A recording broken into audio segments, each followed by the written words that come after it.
struggling to navigate the complexities of creating an ISO 27001 policy and procedures.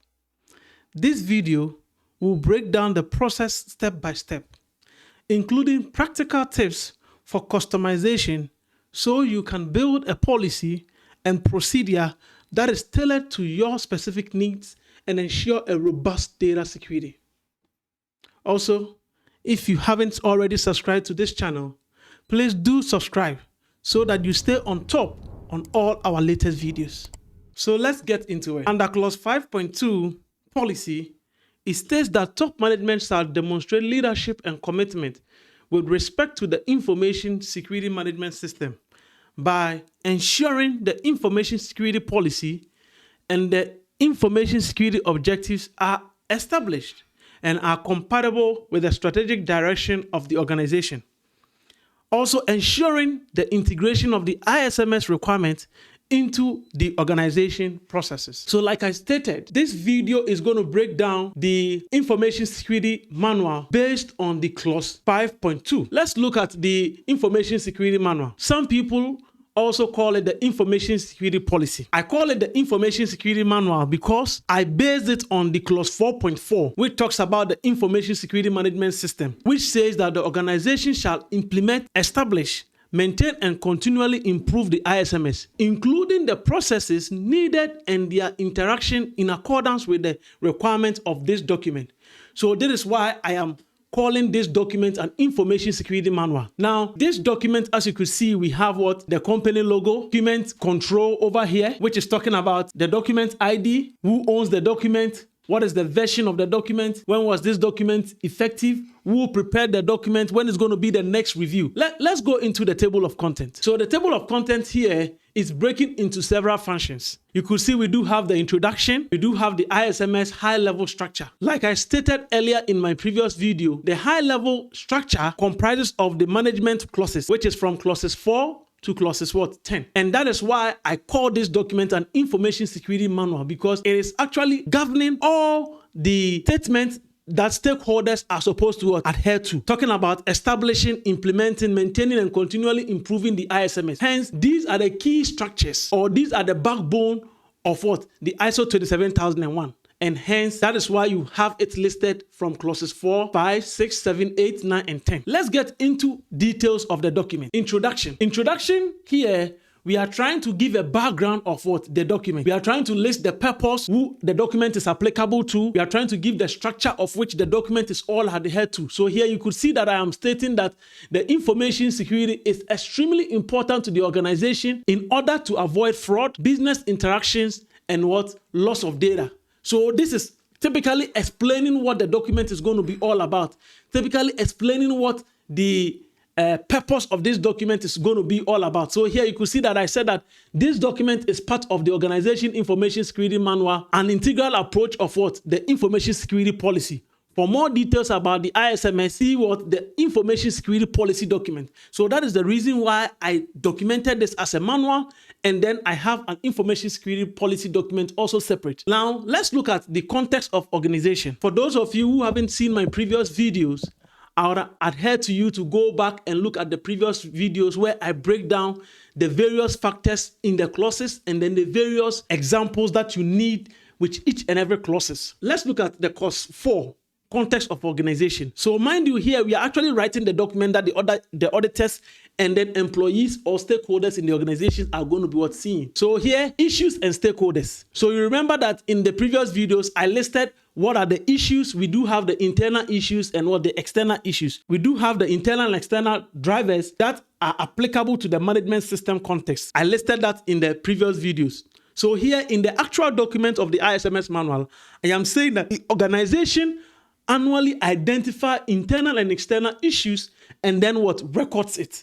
So whether you are going to record the internal and external issue outside of this document, but in my experience, I would advise that you always record the internal and external issues in the ISMS manual. Whether you are calling the ISMS policy, is the same thing. You need to document it in here. So you could see here, I have stated that interested parties relevant to the information security management system includes organization employees, subcontractors, customer organizations, and if applicable, customer suppliers or subcontractors who have access to client information and whose organization may be required to interface with the performance of what? Service delivery. So here I am just referencing the internal people, the external people that have what? An effect, or that has a direct relation to what?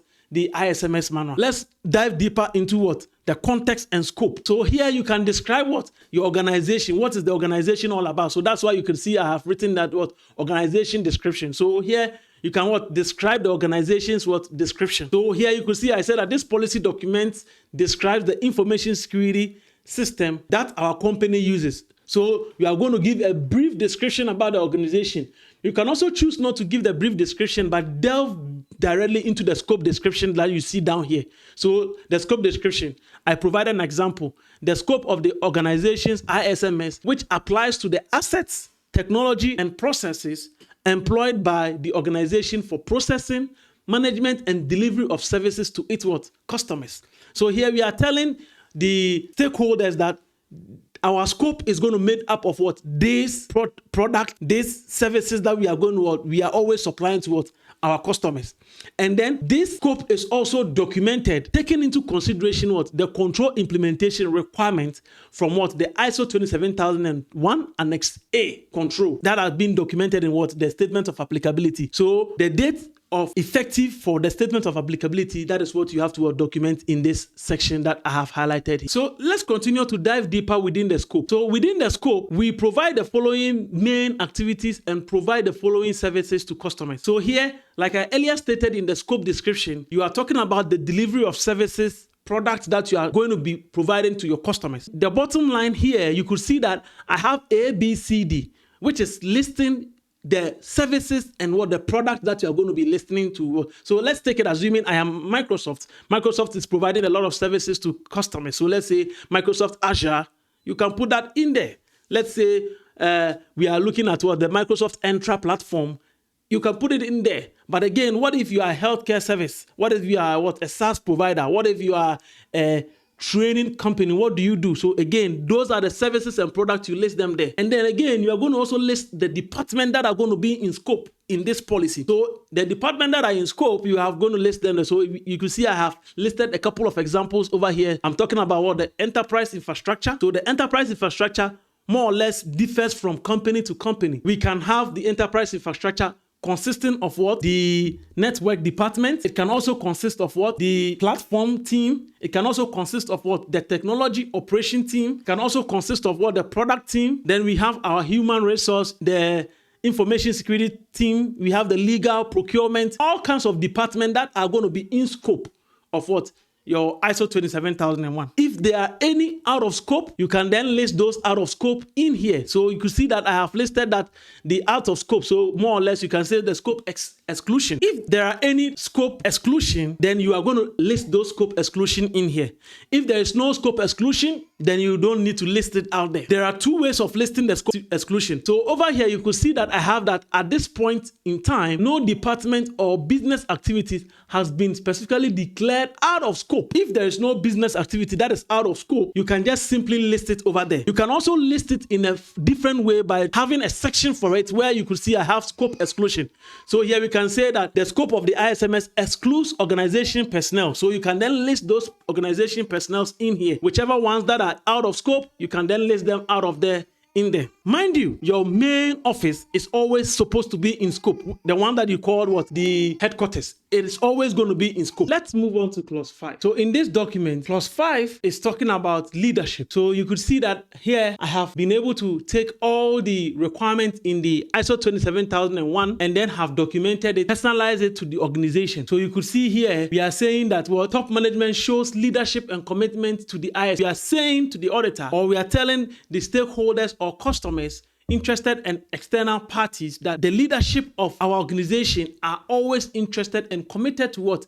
Our ISMS. Taking final responsibilities of the ISMS, they ensure that the information security objectives and then policies are established. They what? Communicate the importance of the ISMS. They ensure that we meet the goals of what? The ISMS. So this should tell you that once you are able to document these inside your ISMS manual, the auditor has nothing to do. And then you could see here I have referenced that we have all the information security policy documented. So wherever you see REF, it is meaning reference, and then it is telling that we are putting in a document number for our information security policy. It always helps the internal people to identify what documents are relevant or what documents are needed for most of what clauses under the management system. Clause 6, which we have already emphasized, more or less deals with the planning of what the risk management processes, the risk methodology, the risk analysis that is going to be taking place, your risk treatment that is going to be taking place. So clause 6 is what we are going to address all those risks and then opportunity. If you catch my earlier video,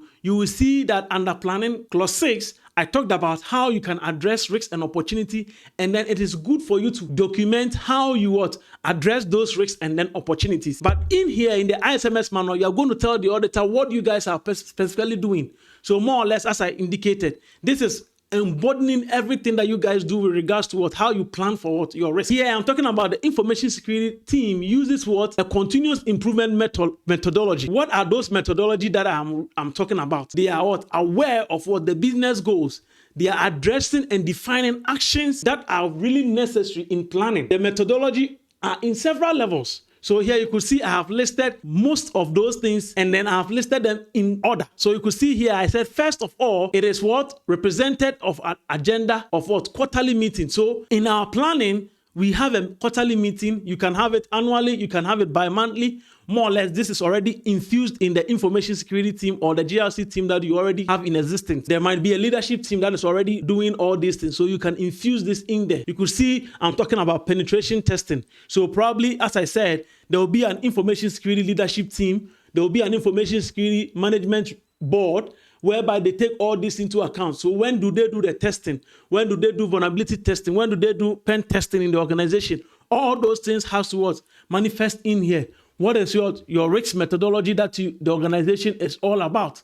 What is the risk evaluation? Impact and likelihood are measured to determine the inherent and residual risks associated with the threats, exploiting and identified vulnerabilities. So you have to be able to list all those things out. The reason why we do not have a detailed risk methodology, detailed risk treatment, risk evaluation in here, how we identify the risks, is because those documents are in a separate document. So here you are just going to list a brief of how it is carried out. That is why you could see that in this document, they've listed it out in sections. And then you could see that, as I earlier mentioned, I have talked about the references. So the documents that are needed over here. So you could see I have the risk methodology and then the treatment plan document. So this one we are referencing, this is where you are going to be having your risk identification, your risk evaluation. You're going to have how you have a risk matrix, your inherent residual risk description, all of them, that is going to be found in there. How the risk is going to be treated when a risk is identified. So that is what I document in the planning phase. In clause 7 in the information security manual, I document how top management are helping to support the information security to achieve the objectives of the information security. So you could see that here I am saying that top management make resources available to achieve ISMS objectives.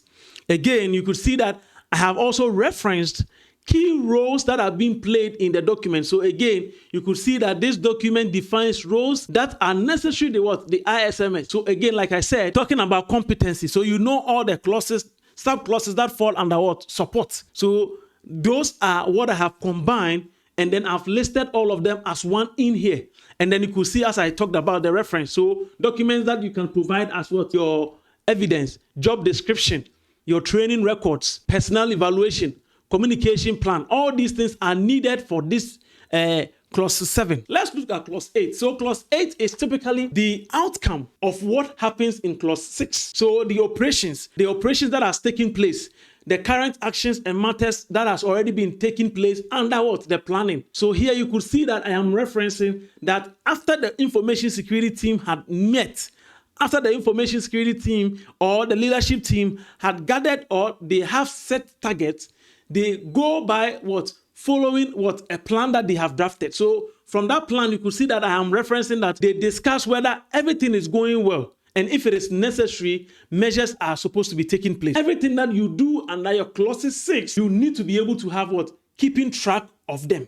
So here we are talking about your information audit procedure, management review procedure. There are a lot that goes in here. You can even put in your information security objectives, but we have already tackled the information security objectives above. So there is no need for you to provide the record in here. That is why you do not see it listed under the reference over here. Then the change request. What is the change request form that I'm talking about here? This is not just the normal change request that it is done in an organization. You can decide to infuse that change request into your normal change request that is happening, but more or less, this change request I'm referencing here is when there is a change in the organization. So you remember that we talked about planning for changes. Those planning for changes is where you document this change request. So any changes that happen, so assuming your scope has changed, your scope, you are expanding your scope, it is a change request. Who is requesting that change? What discussion has gone around that change request? All those things, you can document it in this form. And then you can present it as what? A reference or evidence to the auditor. Let's look at the last couple clauses. Performance evaluation. What are we looking under here when we are documenting this in the information security manual? Here we are documenting the record that has been measured. We are documenting which people, whom, and where all these things that are going to be measured and monitored are being undertaken. So you could see here, the management team will review effectiveness of the ISMS annually in the management review meeting.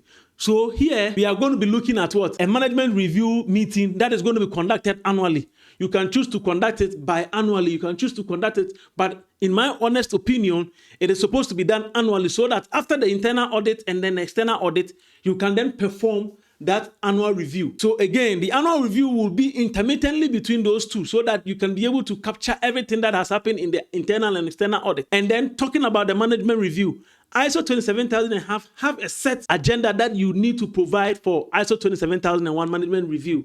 And then you could see that I have documented those management review agenda in here. We are talking about what the status of actions of the previous management review. We are talking about if there's any changes in internal and external relevant parties, interested parties, and all that stuff. What are the feedback from what? Security performances. Performances, we are referring to what? The objectives, the audit results, monitoring and evaluation, non-conformities, deviation that has arisen from other sources, stakeholders' feedback, risk assessment results, all of those things has to be documented in here so that stakeholders can deliberate upon it and then know whether the what?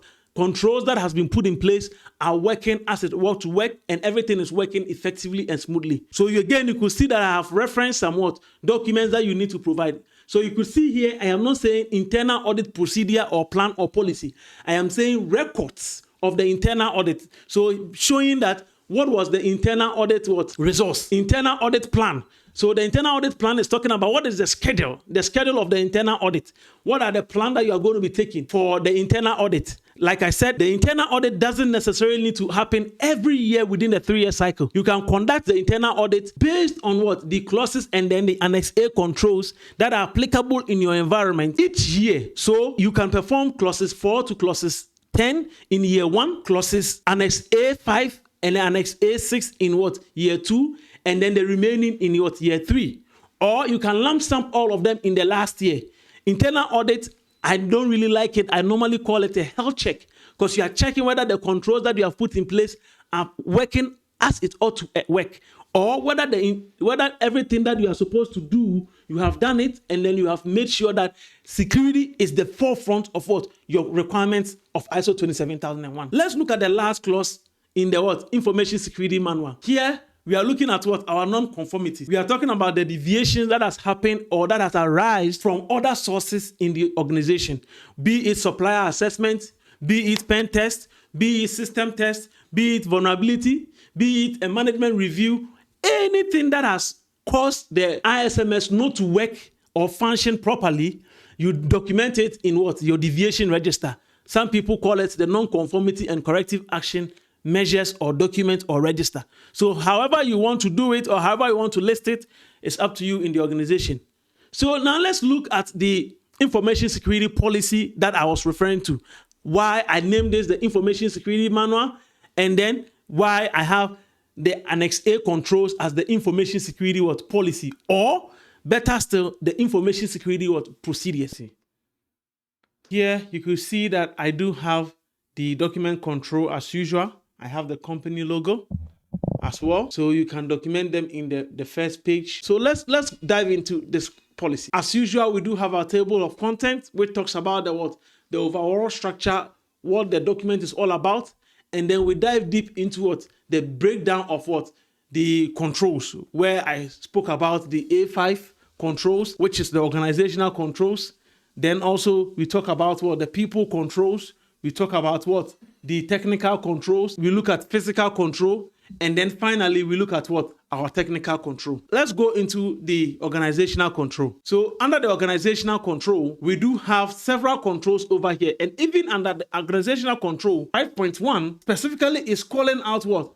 The information security policy and all its related what documents, which is saying what policies for information security. So here it is talking about what information security policy and topic specific policies that should be what defined, approved by management, published and communicated to us, and acknowledged by what the relevant interested parties. So here we are looking at the information security policy itself, which is this entire document, and then the related documents. So like I was telling you, so the processes in the organization that is already being taken care of, you typically would have documents or procedures around those documents. But because you cannot be giving all those documents to your what? To your external or interested parties. A typical example would be your vulnerability policy. You cannot say you are giving the vulnerability policy to what? Your customers. But if you have documented key areas of what your vulnerability policy in the control, which is already being catered for in Annex A, then when you give this document to what? Your external customer, they will be able to find the key topics that they are looking for in this policy. So that is why I always say that if you write the information security policy control base, it helps you because you have all the processes that is already security focused. And we are talking about what the information security roles and responsibility. You already remember under the clause 7, we are talking about what the job description, you are talking about your organizational structure, you are talking about people who are coming in. So here you are just listing out what the structure of the organization. So once you're able to list those things out in here, you are good to go. Let's pick other ones. The new control that came in was what 5.7, which is what threat intelligence. Let's look at threat intelligence. So here we are talking about what the information relating to what the threats that are going to be collected, analyzed, the threats that the organization is facing, how we are going to be dealing with the threats. And then you could see here, we have listed the people who are going to be responsible for what? Whatever threats that comes into the organization. So you could see here, we have listed how many types of threats. We have 3 types of threats: the strategic, the tactical, and then operational threats. These threats are handled by various individuals.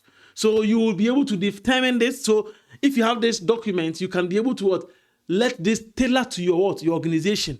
Your organization might not be handling threats this way. Your organization might be handling threats by what? The SOC team. The SOC team is the one that generates all threats in the organization. They are the ones that what? Look at the threats. But the reason why here I have listed it out into these 3 categories and then been able to break it out into these different subsections is for you to understand that there are different types of threats. And then these different types of threats are handled by different types of team. So you could see we have the tactical threats, operational and strategic threats. Let's take one last one under Annex A, which is what? The 5.21. Managing information security and communication through ICT supply chain.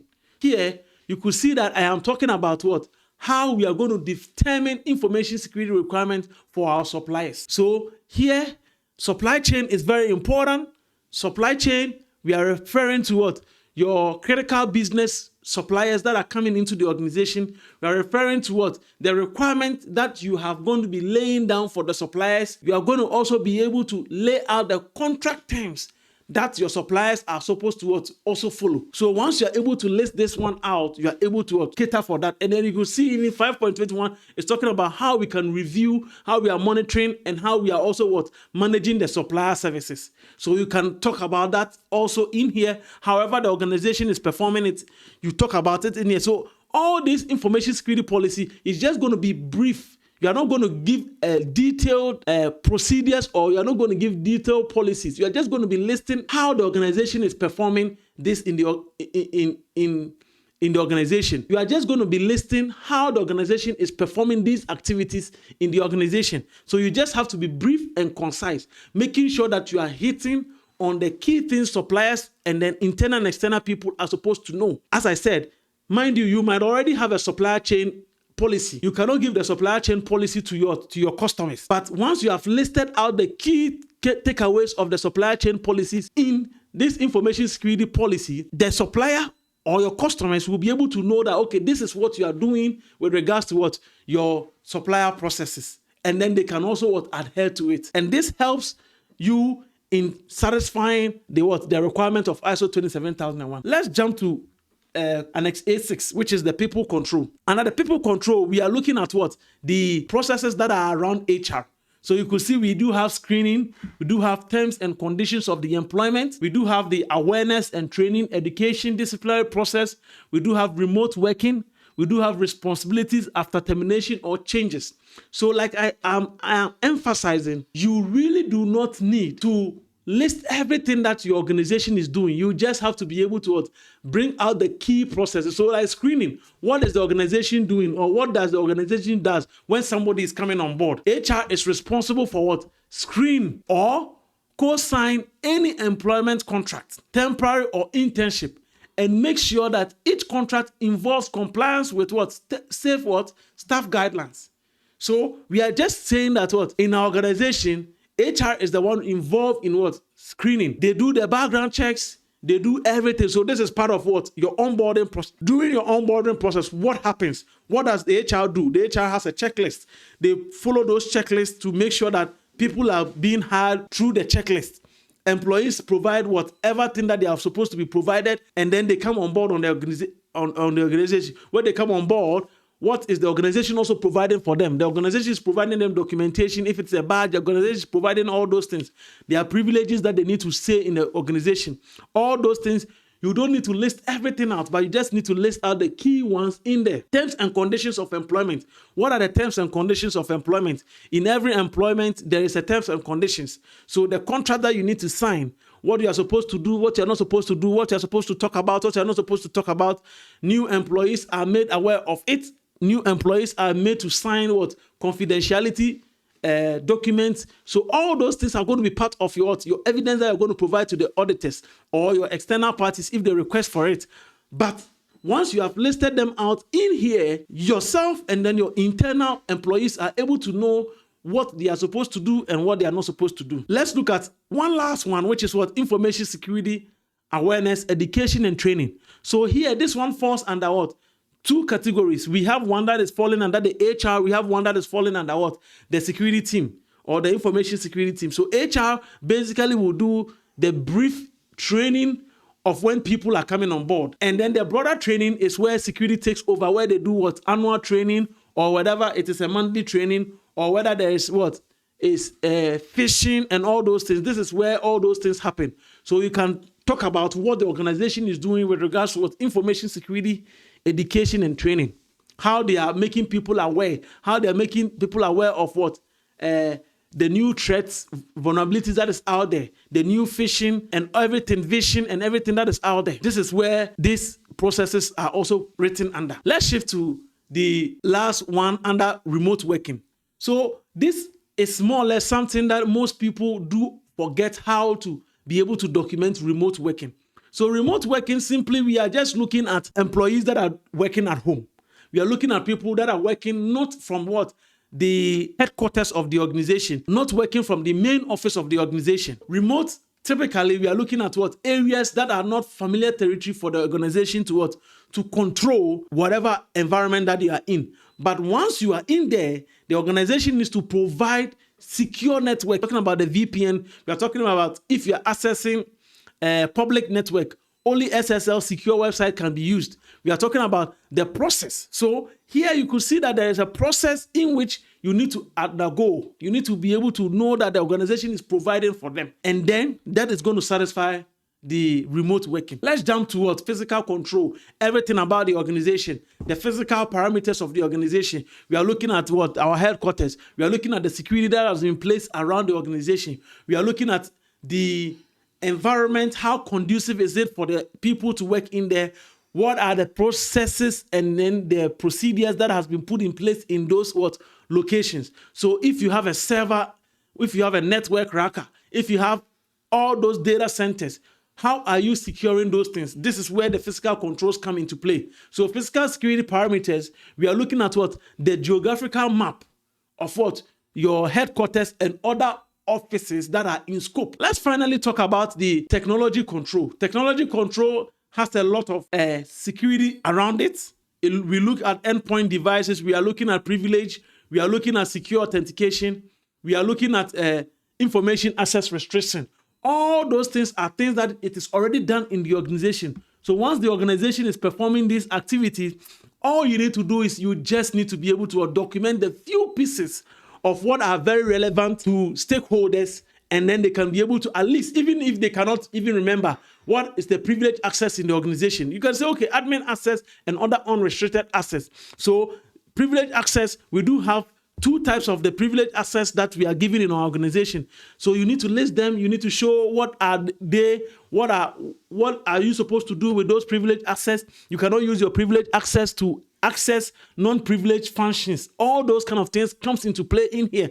So once you list all these things, your information security policy becomes what? A wholesome policy that it satisfies the ISO 27001, as well as satisfying what?